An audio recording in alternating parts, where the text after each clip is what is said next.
Hello. Welcome to the Williams factory, as good as. It's got a lot of history with motorsport. Something, unfortunately, I never sort of got a chance to drive as Sir Frank and Patrick Head, but they are the true racers of Formula One. They always had this sort of massive passion of trying to get the best out of themselves, especially on the engineering side with Patrick Head. And Williams, the success they've had over the years has been absolutely fantastic. Hopefully they're going to get into a position where they can get themselves back to winning ways. And it was brilliant this year and last year in the constructors, where they were able to get their third place for that constructors, because that obviously helps with the future, with the money that brings to them.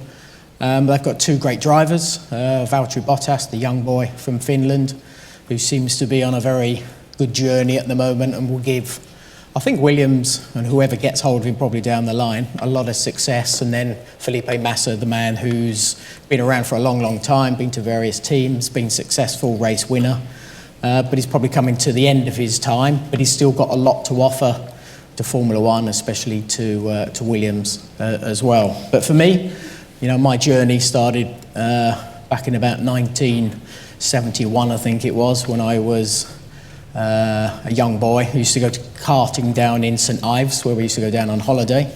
And the journey really basically started from that point. I had no interest in motorsport, it was always football, and I'm glad that never happened, because I think I would have absolutely hated it. But Formula One is something that is always a small boy's dream, and that dream was something that started off, as I said, back in the 70s. I worked all my way through the various karting classes that we had, winning a couple of British championships. Formula Ford started off, and though the success started to come probably quite late in the 1985 season, where I won the Formula Ford Festival.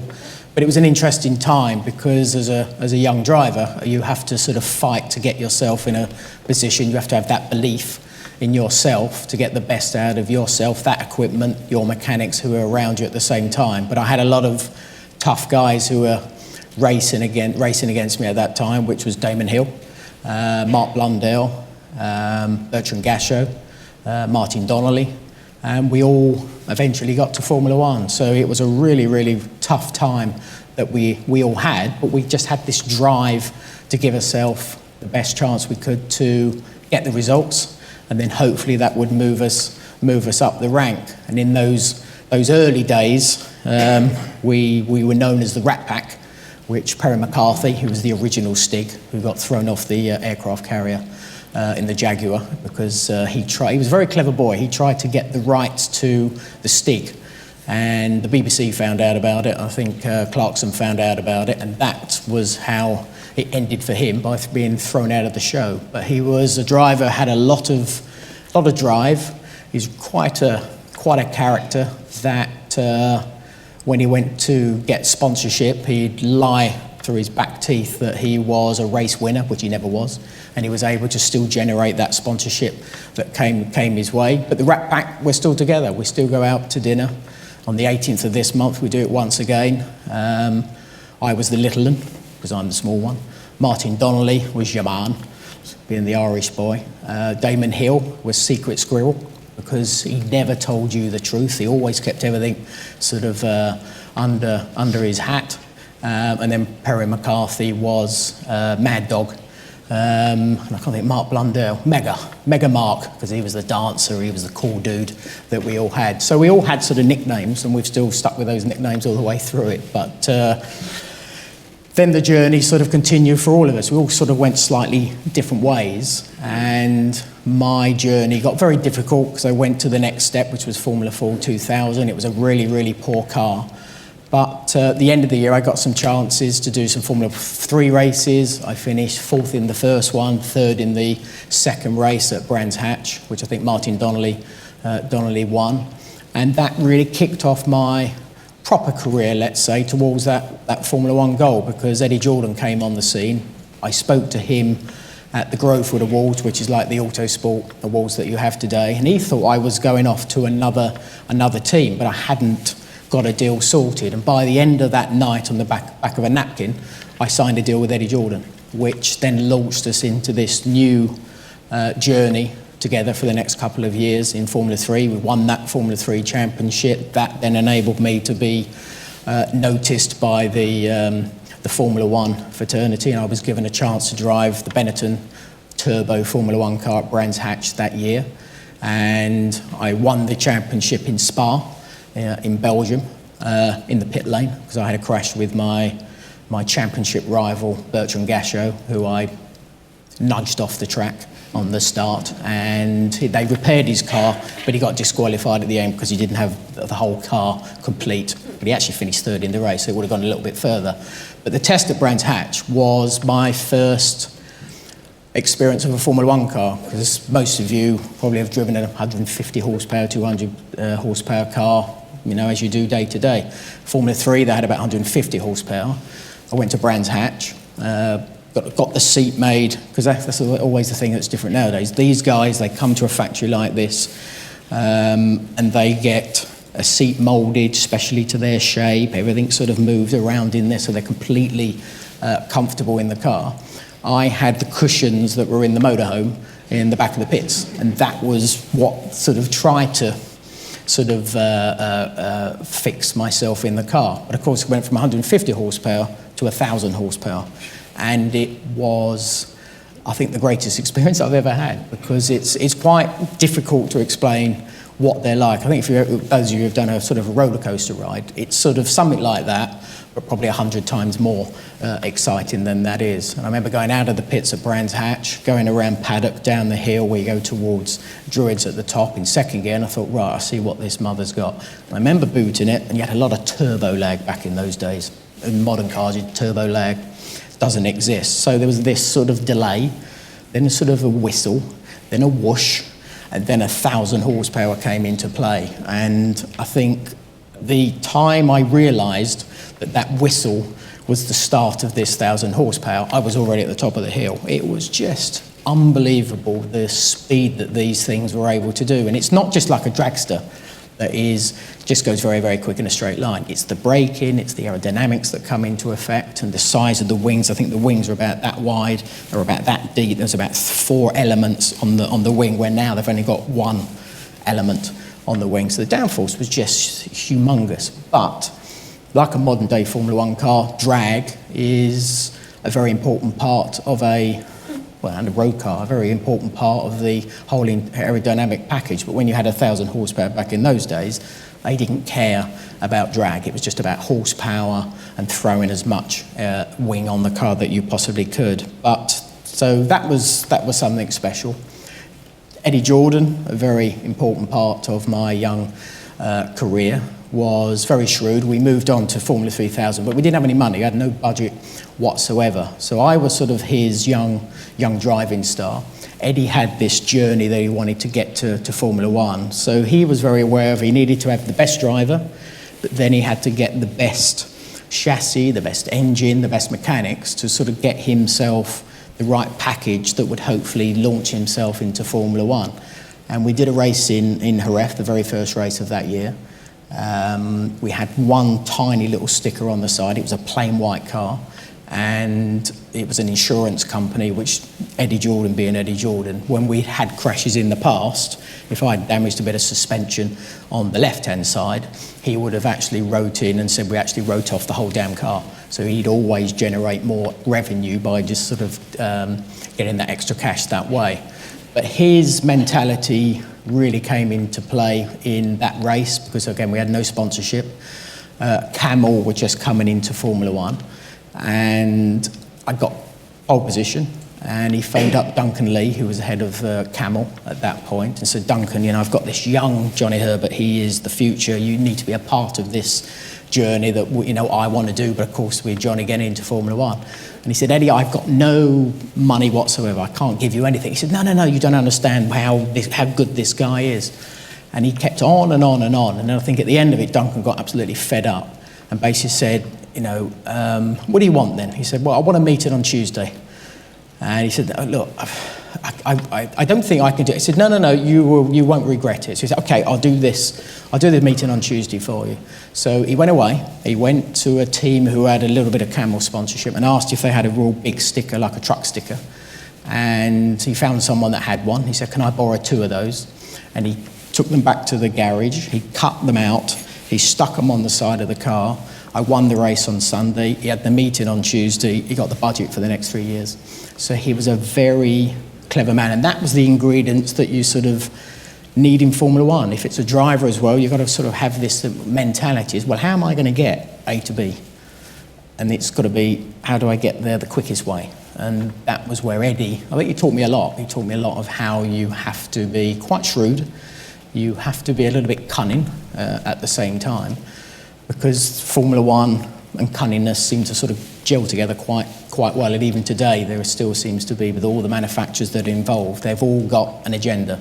And that agenda is something that drives them to get the best for their given brand. Mercedes being one of those, Ferrari, probably a little bit different because I think the brand itself seems to work itself, but of course they always want to position themselves where they get the best from their team, but of course from their driver, and at the end of the day a championship. So Ferrari is one of those that hopefully will come back next year and give Mercedes a bit of a fight, because that's exactly what we need. The characters of Formula One has changed massively. When I came into it, James Hunt was an ex-driver working for the BBC at the time, but he was a character more so because alcohol seemed to sort of rule his life, sadly. He was always on it on a Friday, Saturday of a Grand Prix weekend. I remember one story when I was in Spa racing for Tyrrell back in '89. He arrived on the Saturday, did his job with Murray Walker, and then on Sunday he didn't turn up.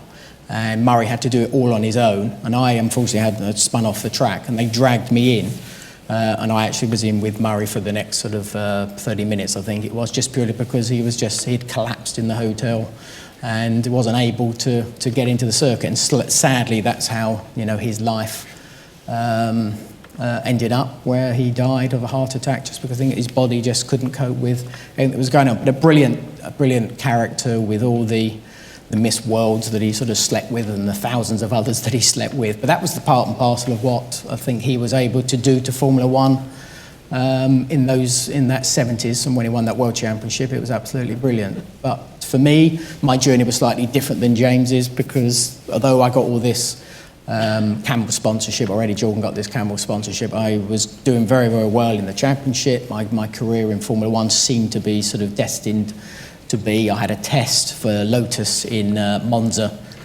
in 1987, which I went faster than Nelson Piquet. Suddenly everybody was talking about me. Ken Tyrrell was wanting to meet me. Frank Williams actually turned up to Brands Hatch a week later to talk to me. Enzo Ferrari wanted to meet me as well.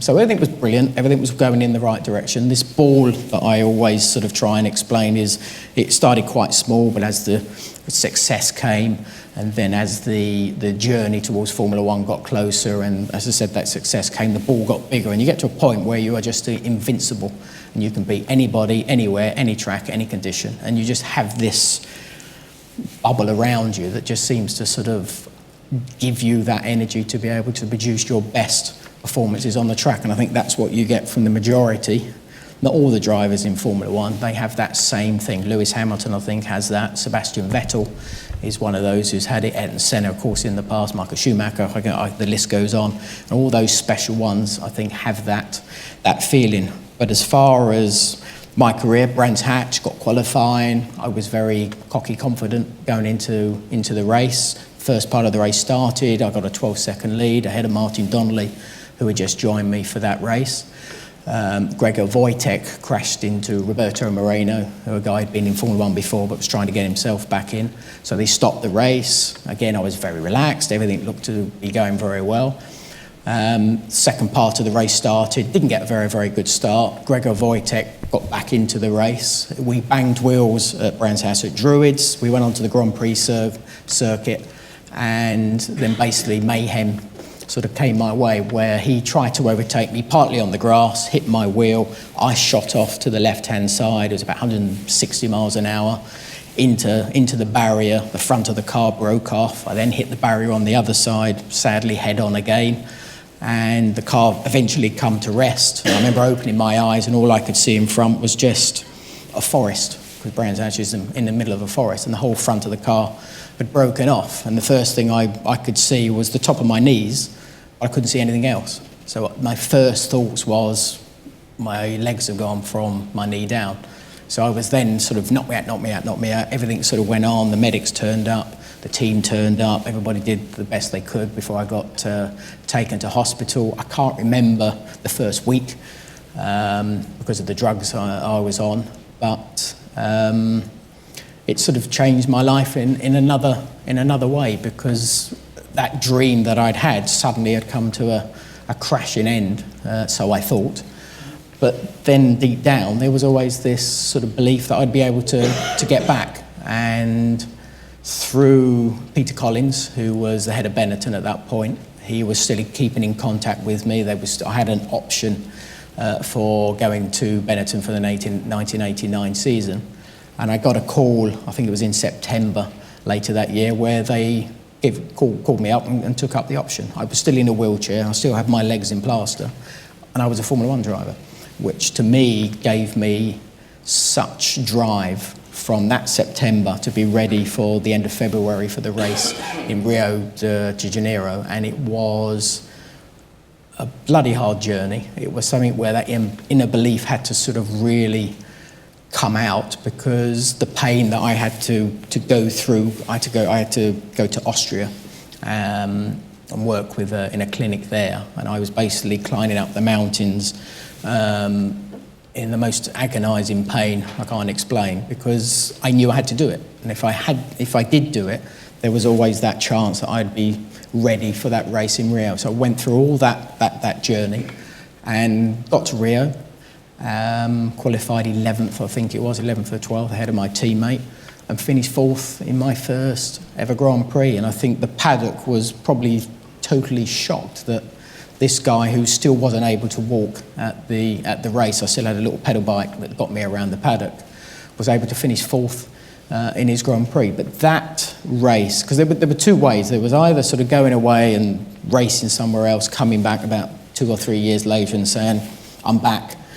Do you want to take me on? They'd all be going, oh, where's he been? About his feet. Oh, I'm not so sure about that. But because I did Rio and I finished 4th, everybody remembered that, and they still remember it today. And I think that shows that you keep on pushing, you keep on believing. There's always that chance that it can still happen to you. Things have changed in Formula One. The safety is way better than it's ever been. It's something now that there are far less injuries. I know we had Jules Bianchi in that freak accident in Japan, where he hit a 6-ton recovery vehicle that basically were with his side of his monocoque. It stopped so quick that the brain just continued going, and it just basically broke off the stem. So he was brain dead, I think, more or less straight away. So it was very, very sad and very shocking that after all the years, which was the last time we had someone die, which was the great Ayrton Senna and Roland Ratzenberger in Imola, that it happened again.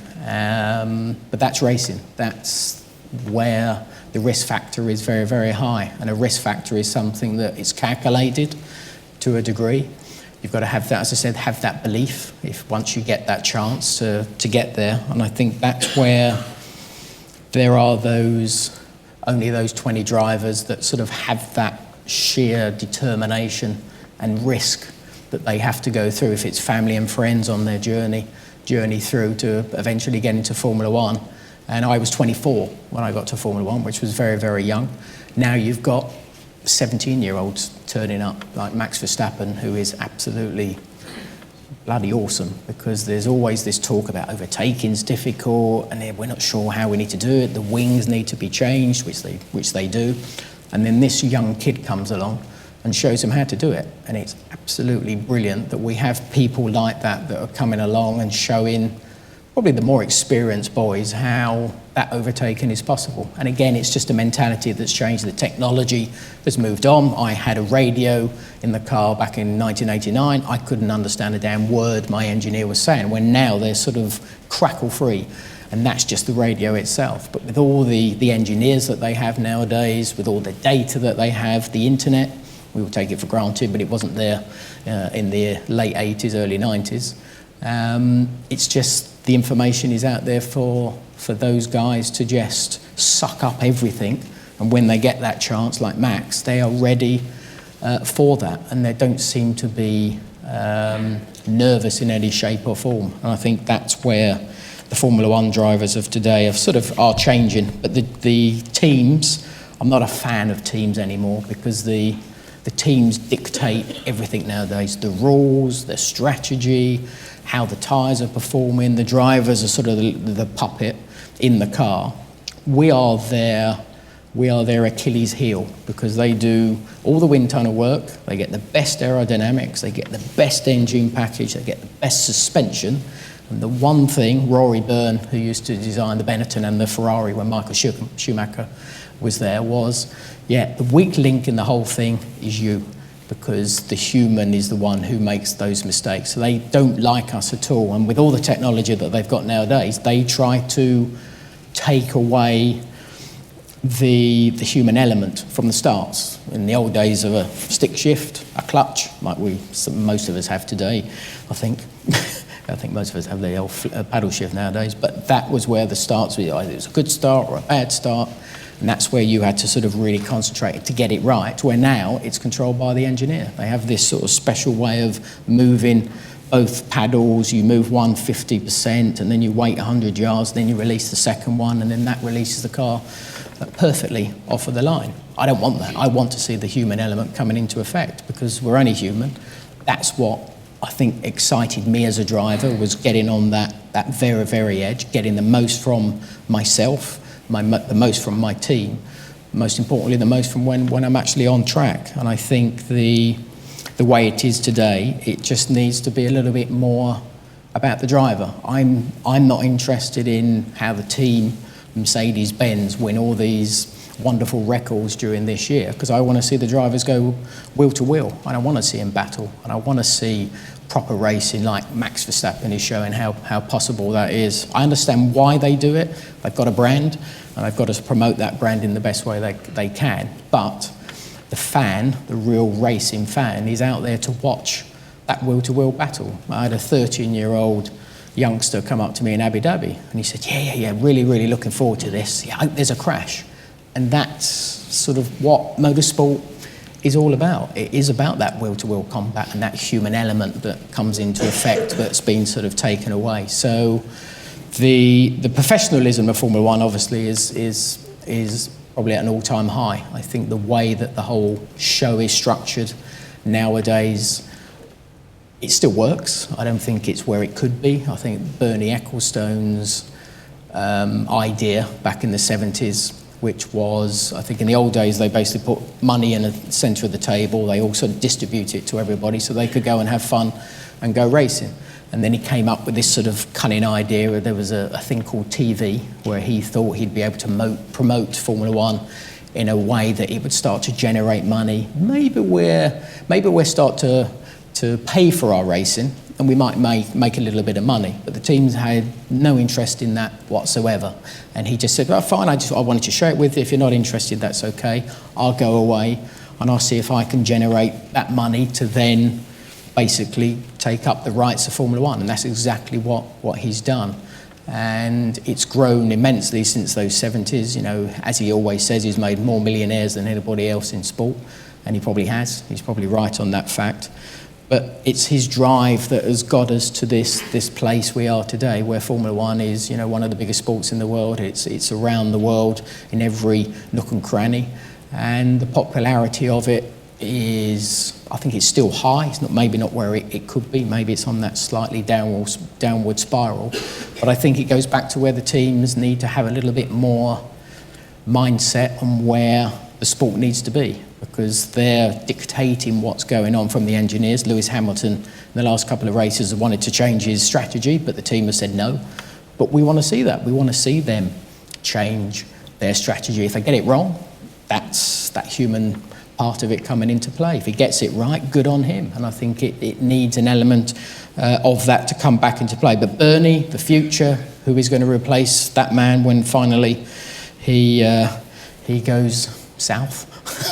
Maybe, I don't know, but he's still got a lot of good ingredients for Formula One. Problem he doesn't control it anymore. It's the teams that dictate and show where Formula One needs to be, which is Mercedes and Ferrari at the present time, but they're only going to dictate where they want it to go, because it's only them who's going to benefit out of it from their constructors' point of view. For me, give them a constructors race and then give us a drivers race. So you do Saturday, do with them, they can get their money, they can get their dictating where the strategy is. Sunday we just see a wheel-to-wheel battle and combat between the best drivers in the world.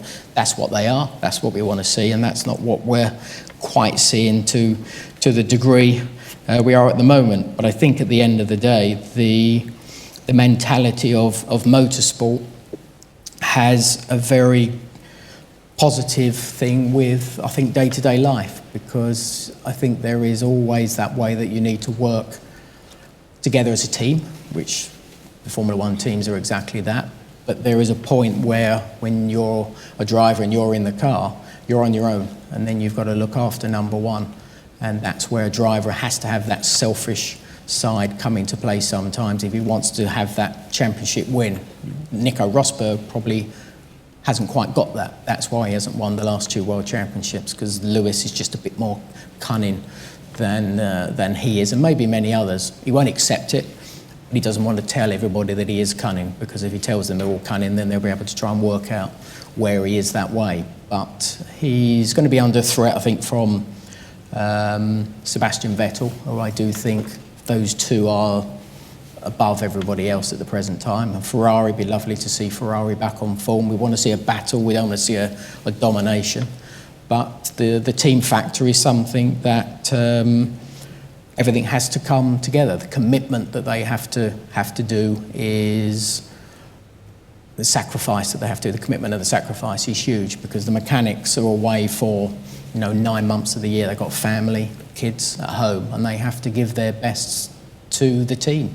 That's where number one is what they want to do, and they want to achieve the best, whatever part they are working on the car. They want to give it the best and turn it into the best and fastest race car on track. But the technology, I think, like with you guys, has moved on immensely, because the simulating machines that they have, the wind tunnels, the CFD that they have on the computers that designs this car now is just completely done in a fashion where in the old days when you went testing, you saw where and what direction that team was going in. Now it's all done in a sort of a dark room with all these engineer geeks who are really good at what they do, and we don't see it until it turns up on the track. And that's where I think you get that issue where, like Merck, they prepared 2 years before anybody else with this new formula that we have at the moment with the hybrid systems that they have.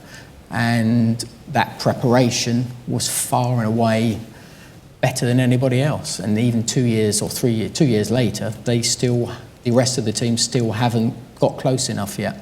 And that's where a Formula One team, in many regards, is able to sort of get the best from themselves compared to many other sports, because it is a team sport. It's a massive team, 600 to 800 people that they have, compared to the 70s, where I think the Surtees team, John Surtees team, they had 4 mechanics, and they ran that car around the world. Now, as I said, there's 600 people probably based here at Williams, and then there's probably about 60 of them who go away to races, maybe more. There's a marketing, and there is the sponsors they have to look after. There's the drivers that have to do a lot more with those sponsors at the same time. So the whole thing is a much bigger deal, but that commitment has to be there for those drivers to give themselves that chance of having that dream of being a Formula One world champion. And that's where I think those drivers are special, and that's why they're sort of very, very rare. The guys that don't get there, it's not as if it's all over, because there are sports cars, there is Le Mans, 24 hours, and Nico Hülkenberg was fortunate to go to Porsche this year and win Le Mans, which I think suddenly sort of rejuvenated the interest from Formula One drivers, who a lot of them have said it's too dangerous, never going to go there because I think it's too risky. But now that seems to be a point that I think even Fernando Alonso is talking about, maybe when he stops his career, going to Le Mans. So again, Le Mans, for those of you who haven't been, I think it's a brilliant place to go and see a 24-hour motorsport race, because I think the way that it's organised by the ACO, the French, they do a very, very good job on that. And I think it's still special that even when you don't make it to Formula One, which maybe in that dream for many, many years doesn't come to fruition, there is always somewhere else that you can go to. It's very, very hard for these younger drivers to get to Formula One. But Formula One, I say it's been a long part of my life, 3 Grand Prix wins, which wasn't quite what I expected. Damon Hill always rubs it in, more or less every single weekend we work at Sky, where he has his little BRDC badge that we have with a little gold star. I was world champion, and he does it all the time. It pisses me off no end, but he's a great character and is a good guy to have, and he was really good for these guys here at Williams. And I think Williams themselves have got a good future. And Nigel Mansell, obviously another one here, the biggest gonads I think I've ever seen in Formula One. He absolutely ran that car into the ground, and he's a very, very rare character from Birmingham. Got his way about him with his little Brummie accent, but he did have balls of steel, and I think we sort of lack those characters that we don't quite have nowadays. We have Lewis, has his ripped jeans and he flies away to his fashion shows around the world, but he is a character at least, and that's something that we want to see more of. And a lot of them get criticised for not doing it, but again, it's because of the way that world is changing and the way the marketing really does use them a lot. Lewis is working up until about which is so we feel very sad for him, working up to about the 18th of December before he has time off. But, they do well out of it, they earn a lot of money out of it, and they should be very grateful for the fans that go every weekend or switch on a TV to watch them as well. And that sort of gets a little bit lost sometimes. But, a driver, a team, commitment, everybody has to work very hard to get the best from each other. And I think that's sort of part and parcel of the way the world works. And I've just been lucky that I've been able to do a sport that has given me a lot of joy, and still gives me a lot of joy today, working with Sky, with Damon still, which is great, Martin Brundle, of course, and it's brilliant. So, keep working hard, guys and girls. Thank you.